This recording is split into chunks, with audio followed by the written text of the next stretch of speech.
नमस्कार दोस्तों, राधे राधे। आज के हमारे इस वीडियो में हम आपके लिए देव उठानी एकादशी की प्राचीन कथा को लेकर आए हैं। एक समय की बात है, किसी नगर में एक राजा था। उसके राज्य में प्रजा बहुत सुखी थी। एकादशी के दिन उसके राज्य में कोई भी अन्न ग्रहण नहीं करता था और ना ही अन्न को बेचा जाता था। सभी लोग फलाहार करते थे। एक बार भगवान श्री हरि विष्णु ने राजा की परीक्षा लेने का मन बनाया। तब भगवान श्री हरि विष्णु ने एक सुंदर स्त्री का रूप धारण किया। धारण करके वह सड़क पर जाकर बैठ गए। जब राजा वहां से गुजरा तो उसने उस स्त्री को देखा। उसकी सुंदरता को देखकर राजा उस पर मोहित हो गया। राजा ने उससे पूछा कि हे सुंदरी, तुम कौन हो और इस तरह यहाँ बीच रास्ते में क्यों बैठी हो?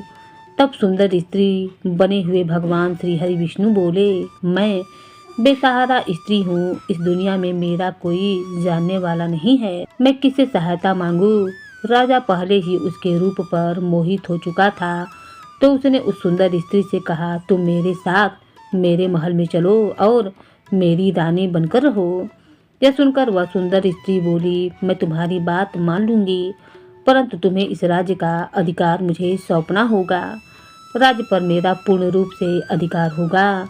मैं जो भी बनाऊंगी तुम्हें खाना होगा। मैं जो भी कहूंगी तुम्हें करना होगा।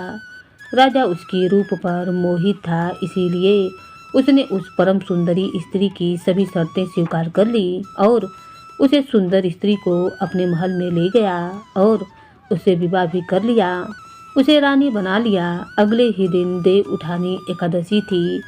उस सुंदर स्त्री ने सभी को आदेश दिया कि बाजारों में बाकी दिनों की तरह अन्न बेचा जाए। उसने महल में मांसाहार भोजन पकवाया तथा परोसकर राजा को खाने के लिए कहा। यह देखकर राजा बोला, रानी जी, आज देव उठानी एकादशी है, मैं तो केवल फलाहार करूँगा। तब से सुंदर स्त्री ने अपनी शर्त राजा को याद दिला दी और कहा, यह खाना तो आपको खाना ही होगा, नहीं तो मैं बड़े राजकुमार का सर कटवा दूंगी।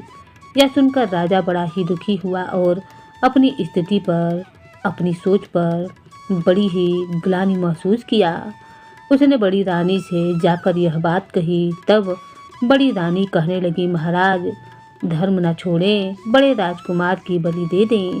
बेटा तो फिर भी मिल जाएगा, लेकिन धर्म ना मिलेगा। ऐसा कहकर बड़ी रानी जोर से रोने लगी।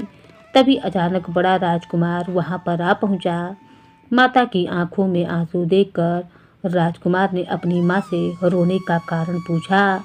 तब बड़ी रानी ने राजकुमार को सारी बात बता दी। इस पर राजकुमार बोला, मैं सर कटवाने के लिए तैयार हूँ। पिताजी के धर्म की रक्षा जरूर होगी। राजा दुखी मन से राजकुमार का सर देने के लिए तैयार हो गया। तब उसे सुंदर स्त्री के रूप में भगवान विष्णु ने प्रकट होकर असली बात बतलाई और कहा, हे राजन, तुम इस कठिन परीक्षा में उत्तीर्ण हो गए हो। भगवान ने प्रसन्न मन से राजा को वर मांगने के लिए कहा। तब राजा बोले कि हे प्रभु, हमारे पास आपका दिया हुआ सब कुछ है। आप हम पर अपना आशीर्वाद बनाए रखें और हमारा उद्धार भी करें। उसी समय वहां पर एक स्वर्ग से विमान उतरा। राजा ने बड़े राजकुमार को अपना राज्य सौंप दिया और विमान में बैठकर परम धाम को चला गया। भगवान विष्णु जैसे अपने राजा का उद्धार किया, उसी प्रकार इस कथा को सुनने, कहने वाले, पढ़ने वाले, हुंकार भरने वाले सभी पर कृपा करना। जय श्री नारायण। कार्तिक मास के शुक्ल पक्ष की एकादशी को देव उठानी एकादशी कहा जाता है। देव उठानी एकादशी को भगवान विष्णु क्षीर सागर में 4 महीना के शयन के बाद जागते हैं। ऐसी मान्यता है कि जब भगवान श्री हरि विष्णु सभी देवी देवताओं के साथ क्षीर सागर में 4 महीना के शयन के लिए चले जाते हैं, जिसे आम भाषा में तारा डूबना भी कहा जाता है। इन 4 महीनों के दौरान कोई भी शुभ कार्य नहीं किया जाता है, शादी विवाह भी नहीं होते हैं। देव उठानी एकादशी को भगवान विष्णु के जागने के साथ ही मांगलिक और शुभ कार्यों की शुरुआत हो जाती है। एकादशी को तुलसी विवाह के नाम से भी जाना जाता है। इस दिन से शादियों का शुभ आरंभ हो जाता है। सबसे पहले तुलसी माता की पूजा होती है और फिर धूमधाम से तुलसी विवाह का आयोजन होता है। तुलसी जी का विवाह शालिग्राम के साथ किया जाता है। शालिग्राम भगवान विष्णु का ही प्रतिरूप है।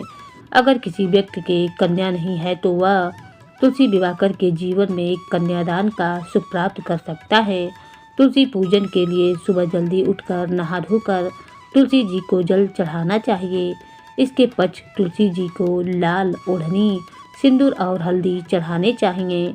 इसके बाद तुलसी जी को दूध अर्पित करना चाहिए, फिर घी का दीपक जलाना चाहिए और अगरबत्ती करनी चाहिए। तुलसी जी की आरती करनी चाहिए और आरती के बाद तुलसी जी से घर में समृद्धि बनाए रखने की प्रार्थना भी करनी चाहिए। तो दोस्तों, देव उठानी एकादशी के बारे में कहा जाता है कि इस दिन रात जगनी करनी चाहिए, उपवास करना चाहिए। आज के दिन उपवास करने से 1000 अश्वमेध यज्ञ का 100 राजसूय योगों का फल मिलता है। पितृदोष से पीड़ित लोगों को अपने पितरों के लिए यह व्रत जरूर करना चाहिए। इस दिन विधि विधान से पूजा करना बड़ा ही फलदायक साबित होता है और जीवन के अंत में मोक्ष की प्राप्ति होती है। जय श्री तुलसी माता, जय श्री नारायण।